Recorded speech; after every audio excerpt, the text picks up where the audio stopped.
Sup, Gary? Your proposal at today's draft meeting was the bomb. Looks like it was a serious hit with the guys, too. Higher-ups included. You really killed it this time. Thanks, Alan. I couldn't have done it without you, though. Without your constant help and support. That proposal would have never been submission-ready.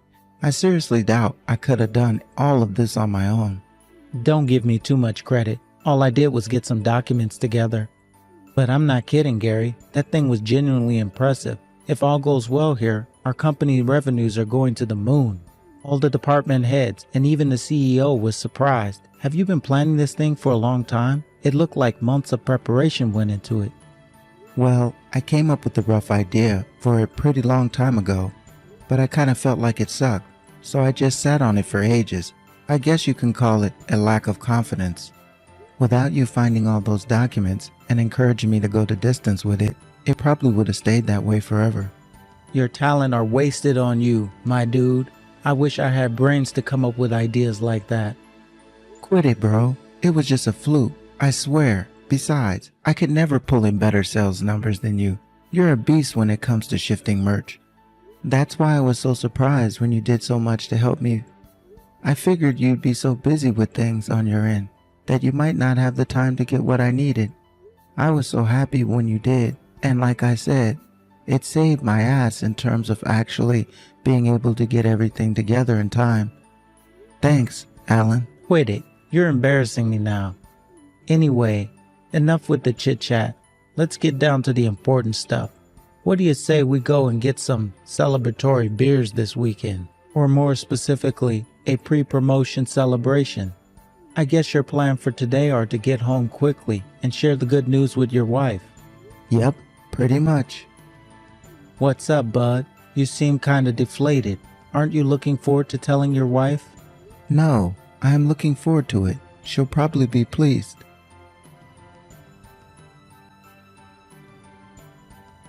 Right. And not probably. Of course she will. Anyway, I'm gonna find a nice bar for us to head out to at the weekend. Leave it with me. Cool. Thanks. Don't mention it, alright? See you at the office tomorrow, pal. Gary, hello? What's going on? When I got to the office, there was a letter on your desk. What's going on? Is this some kind of prank? You are coming to work, right? Hello? Gary, you were late 8 minutes ago. Get your ass down to the office. It's not like you to skip work. Wait a sec. No way. Is this stuff written in this letter for real? About your wife threatening to divorce you if you come to work? I just assumed it was some kind of prank, but I guess you really aren't here.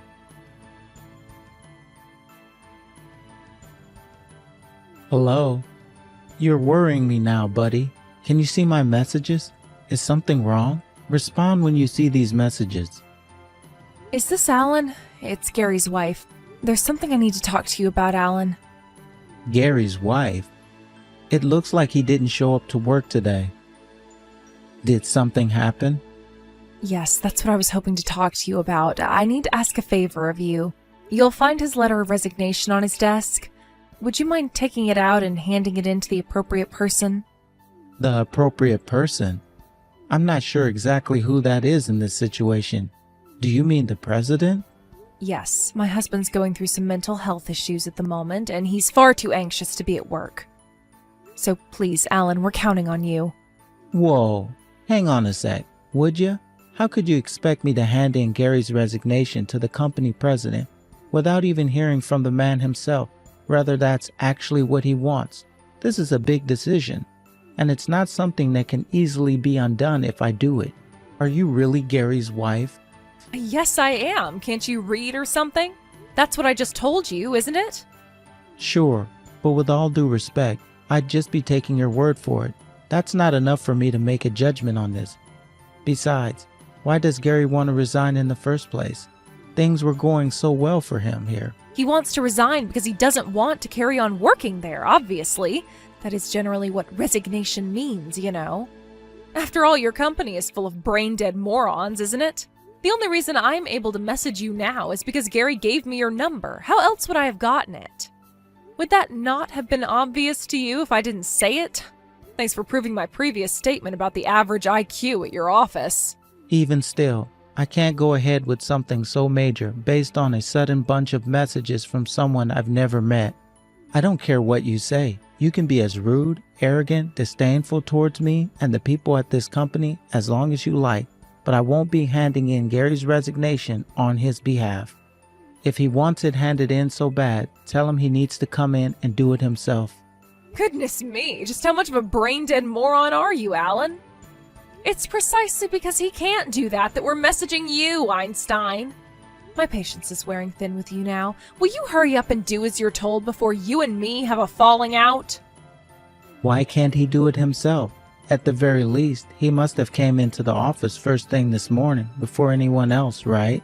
To put this so-called resignation letter on his desk. My husband doesn't feel up to seeing anyone right now. He's too anxious. It doesn't take a genius to figure out he must have been having some kind of trouble at work. Could it be perhaps that someone there was bullying him and made him stop wanting to do his job? No, absolutely not. I can categorically state that that's not what happened. Everyone here loves Gary, higher-ups and workers alike. That goes for the guys in our department and the company as a whole. I've never heard of him being involved in any trouble here. Zero. Zip. Everyone loves him? Now I really have heard it all. You don't have to try and cover for him. I am his wife, you know. I know everything. And what's that supposed to mean? That he's a useless, good-for-nothing social misfit who's no good for anyone for anything. Go on, admit it. I bet he causes trouble for you all at the office pretty much every day, doesn't he? Don't hold back. You can be honest with me, Alan. I'm sure you know it would be in everyone's best interests if you helped him to quit. What the hell? Are you sure you're not making some kind of misunderstanding here? We cannot be talking about the same Gary. Sure, maybe he's not the most proactive when it comes to suggesting new ideas or pushing things forward, but when it comes to the fundamental understanding of the way things work here and the mechanisms behind our business strategy, there's no one more knowledgeable than Gary. Not just that, but ask him a question and he'll explain in detail until he's sure you understand absolutely everything. He often picks up on things the boss says during meetings that most of us miss. Then he'll go around the office afterwards making sure everyone understood. I guess that's what I'm trying to say here, is that you're wrong. Gary's a highly competent worker who's vital to this company, and not just that, but he's one of the nicest guys I've ever known. If you were genuinely his wife like you say you are, there's no way you'd be attacking him in this way. No, dear, like I said, the only reason you've fallen for Gary's trickery is because you're a pea-brained moron with an IQ lower than my shoe size. Besides, who the hell do you think you are? Anyone would think you were his labor union representative. You should remember you're nothing but one of his co-workers. Yes, I am his co-worker, but I'm also his friend, which means if he was ever in trouble, I would want to be there to help him.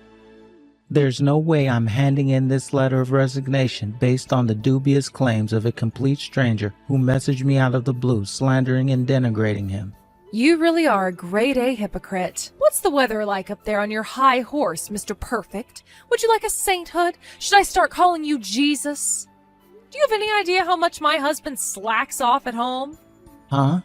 Despite the fact that he should cook my dinner as soon as he gets home from work, he never does any such thing. He doesn't do the laundry, he doesn't wash the pots, he doesn't clean the house. Instead, he pathetically attempts to do it all in one go on his days off. I don't think I need to tell you how filthy that means our house gets. He obviously has no intention of fulfilling his obligations to his family.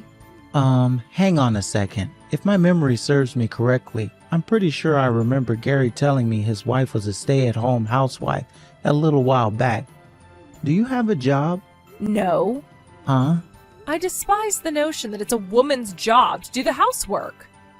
But sadly, patriarchal notions of male chauvinism and the oppression of women are woven just as deeply into the fabric of society as they ever were. The idea that women should be in the kitchen is parochial and antiquated, an anachronism. I mean, come on, don't you think it's strange? The idea that we should be the ones who do the cooking and cleaning just because we're women? Hang on a second. It's not that I think women should do all that stuff just because they're women. Wait, are you telling me Gary does literally everything? He both works full-time and does all the cooking, cleaning, and housework? Of course he does. It's a man's job to provide for the woman, and that includes at home, too. He's the one who got down on one knee and begged me to marry him. He's the one who made me change my surname. Surely this is the least he can do for me in return. Forgive me for asking this, but are you forcing your wife to do all of the housework? No, I'm still single. I knew it. How did I know? You must give off single energy. With old-fashioned ideas like yours, you'll never find a girl who wants to marry you. Me, I wouldn't want a man who thinks like you if you paid me $1 million. It looks like the conversation went a little off track. For the time being, would you just tell Gary to get in touch with me when he can? I'd really like to discuss what happened today with him directly. I'm afraid that's not going to be possible. You see, Gary's phone broke yesterday. All right. Well, can you tell him to stop by my house then? I can't do anything without hearing what his wishes are in all of this. Not happening. Excuse me? Why not? Whether he does end up quitting his job or not, surely you understand it would be irresponsible to go ahead with this without speaking to him first. If you're really Gary's friend, as you seem to be claiming you are, then I suggest you start having a little more consideration for his feelings. I've made his wishes abundantly clear, and if you choose to continue willfully ignoring that, then you're nothing but an enemy. You won't be seeing my husband at the office anymore, all right? You can do this, Alan. We're counting on you. What? Quit ignoring everything I say. I am not handing in that letter.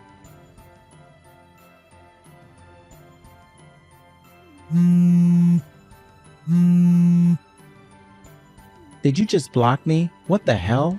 Hello? Can you see this message? Alan, are you awake? Gary? Is it really you? Yes. Sorry to message you at this time. It's fine. Don't sweat it. Gary, are you okay? What the hell happened? And what's going on with your wife? Forgive me if this sounds rude, but dude, she seems kinda nuts. I'm fine. I'm so sorry, Alan. When I told my wife I might be in line for a promotion last night, she flipped out and smashed up my phone. That's why I couldn't message you myself. She did what? She finally fell asleep a few minutes ago. I'm messaging you from my work-use computer. I'm so sorry for all the trouble she caused you. Bro, I feel awful for everyone at work having to deal with me not being there on the fly like that too. Don't sweat it, Gary. Really, it can't be helped. But dude, are you really quitting the company? Yeah. She said if I don't quit the company, she'll divorce me. Wait, what? Hang on. I don't follow. That makes no sense. Isn't a wife usually pleased when her husband gets a promotion? She said if I spend any more time at the office than I already do, our family will fall apart. She told me I need to stop spending so much time at work and start properly fulfilling the duties I took on when she gave me her hand in marriage. She probably thinks if I get a senior position at the company, my hours will go up and she won't be able to boss me around and bark orders at me at my house as much. What the hell kind of twisted, messed up logic is that? I guess I could understand a woman feeling anxious about the prospects of her man spending more time at the office, but not for a reason like that. I mean, what the hell? What are you gonna do if you quit your job? Sylvia said I'm going to start work at a company of her choosing. The bottom line is that I'm on strict orders to quit my current job as soon as possible. So what's it gonna be? Are you gonna do as she says like a subservient little lapdog with no will of his own? Are you seriously gonna tolerate being treated like this? I get where you're coming from, but Alan, she's the only woman who would marry someone like me. I'm scared of being alone. It was always my dream to get married. I can't bring myself to throw that away now that I finally have it, especially after I worked so hard to get it. I want kids too. Besides, Sylvia is great when she's in a good mood. It's not all bad, I swear. So you're gonna spend the rest of your life walking around on eggshells, terrified of doing or saying the wrong thing, and never able to truly speak what's on your mind. Are you gonna just do as she tells you for eternity? I didn't want to say this, but you're pretty much her slave. What? It couldn't be more obvious to me that she looks down on you. The way she spoke about you made it seem as though you were nothing more than a piece of dirt on the bottom of her shoe.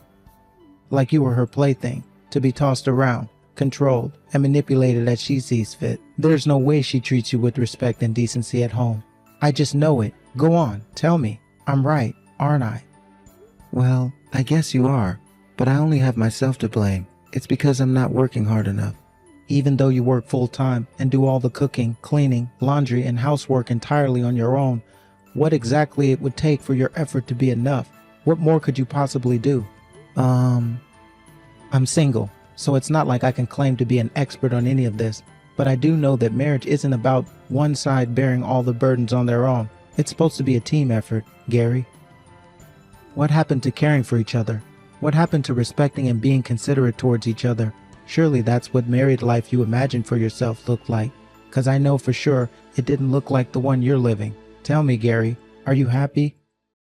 I don't know. I always thought I could make things better by working harder. I see. Listen, I won't say anything else on the matter. I've said my piece. It's your life, and these are your decisions to make. But if you're gonna quit the company, then you at least hand in your resignation letter yourself. All right, got it. If you ever change your mind and need my help, I'll be there in a heartbeat. Whenever, wherever, rain or shine, I have your back, bro. See you later. Hey, Alan, hang on a sec. Do you really think my proposal has a chance of making it? Huh? If you ask me, I think there are a bunch of things wrong with it. It's unpolished and full of flaws. No. You're thinking about this the wrong way. Those aren't flaws. They're points for improvement. If there are things that need working on, then all we need to do is have the necessary discussions and work on them.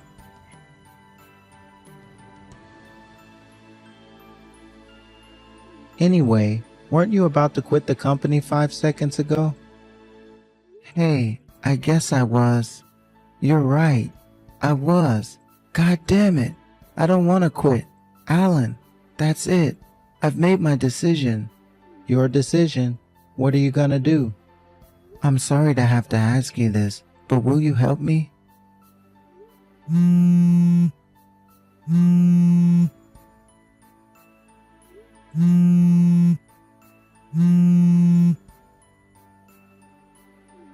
Gary, where are you right now? I see you finally woke up then. Good morning. Today was a late one, huh? I just asked you a question. Answer me. Where the hell are you? Where am I? I'm at work, of course. What? But you promised me you'd never go again. When I woke up, all of your things were gone. I don't understand. You've got some serious explaining to do. Alan let me leave my stuff at his place. What? Whatever. Cut the crap and get your ass back home right this instant. You promised me you wouldn't go to the office anymore. You lied to me, you despicable traitor. I didn't promise you a thing. You decided that on your own with no input from me. Besides, I won't be coming home anymore. I already canceled the contract with the landlord. You have until the end of the month to find someplace else to live. What? What the hell are you talking about? What utter nonsense. Do you seriously think I'm going to tolerate you breaking your promises like this? I'll divorce you. I swear I will. Okay, divorce sounds good, huh? I can't take being with you anymore. I've reached my physical and emotional limit with your selfish, domineering behavior. You pick fault with literally everything I do. You launch into a vile, humiliating triads of abuse against me on a daily basis. What exactly was I to you? A housemaid? Your personal ATM? Your slave? I don't know what you wanted. But one thing for sure, it sure as heck wasn't a marriage. That's why we're finished. It's over. We're done. What? No. Oh, please don't do this, baby. Just wait a second, okay? Let's not do anything brash in the heat of the moment. What are you talking about? Why would you come at me with all of this stuff all of a sudden? It's like you're a different person. It's not all of a sudden. I was just deceiving myself into believing you weren't a vile, abusive control freak for a very long time. I convinced myself I should keep my mouth shut and tolerate it because I loved you and wanted our marriage to work. But then I stopped and thought about it, and that's when I realized I never married you to live a life like this. What the heck is this crap? Just how dumb and irresponsible can you be? Am I speaking to a child? Adults don't just give up the moment they don't get their way. That's how 3-year-olds behave. Quit throwing your toys out of the stroller and suck on your milk bottle for a while. It'll help you calm down. If you're not satisfied with your life, you should come up with ways to improve it and put in the hard work required to actualize it, not throw a tantrum and flip everything upside down in a rage. Why am I the only one that has to work hard? What have you done to make this relationship work? Go on, name one thing. All you do is sit on your phone scrolling Instagram, playing games and reading manga all day. The only time you make an effort with your appearance is when you go out to drink with your girlfriends. You help yourself to my savings and spend my money on the most pointless, frivolous crap imaginable whenever you feel like it. Look at it from my point of view. Can you name a single positive thing about being married to you? There aren't any, are there? Marriage isn't about one side constantly having to endure bullshit while the other side does whatever they want all the time. Oh my God, Gary, what happened to you? You're horrible. How can you say such awful things to me? You never used to be like this. You used to be kind. You used to be so sweet and thoughtful. You've changed. My kindness has limits. Not standing up for yourself in the face of constant belittling, abuse, and manipulation isn't kindness, it's weakness. But you are basically right. After all, it's precisely because I changed that I'm breaking up with you now. It was thanks to my workplace and certain amazing co-workers that I finally realized what I needed to do anyways. I'll be sending you the signed divorce papers to your parents' house tomorrow. See to it that you get it handed in with your signature on them before the end of the week. No, wait, please. Are you just going to end things without even talking to me first? How could you be so irresponsible? You're the one who drove me to this, Sylvia. Not only that, but you completely refused to work and forced me to keep on top of literally everything at home, even though I was working full time. Why do you think you get to force me to do your bidding, like some kind of slave, while you slob around on the sofa all day, eating potato chips and endlessly scrolling on your phone?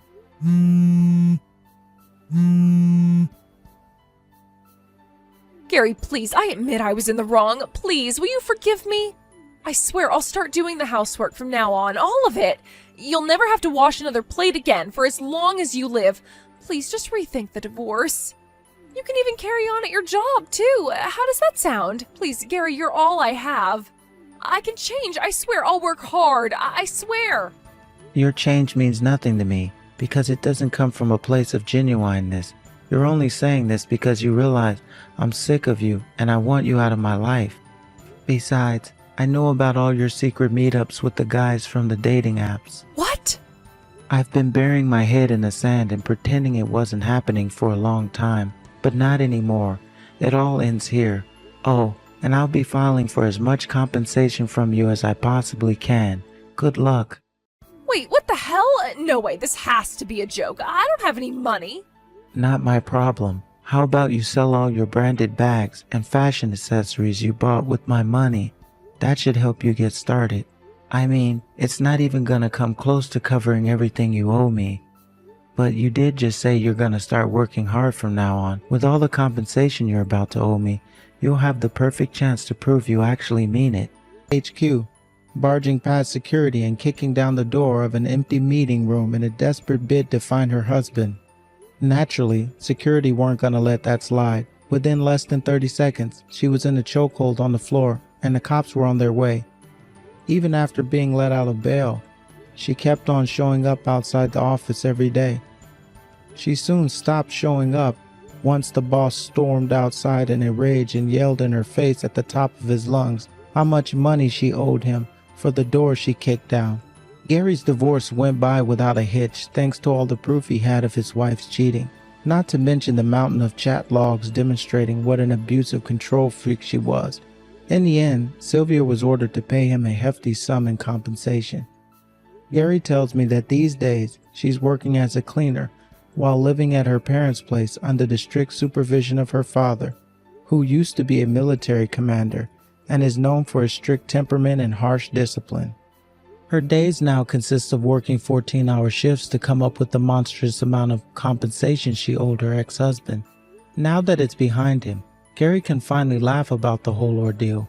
When the divorce went through, He joked that his ex-wife finally had the opportunity to make up for sitting around on her butt all those years. When he made his comeback at the office, he worked so hard it was like he was possessed, and his already good reputation at the company soared to heights previously unimagined. Since coming back, he's a lot more cheerful and proactive than before. As for our friendship, we're closer than we've ever been. I say friendship, but it's more like we're half rivals, half best buddies. All in all, Gary is happier and more optimistic than I've ever seen him. I can honestly believe that getting rid of Sylvia was the best move he ever made. No one needs Sylvia in their life.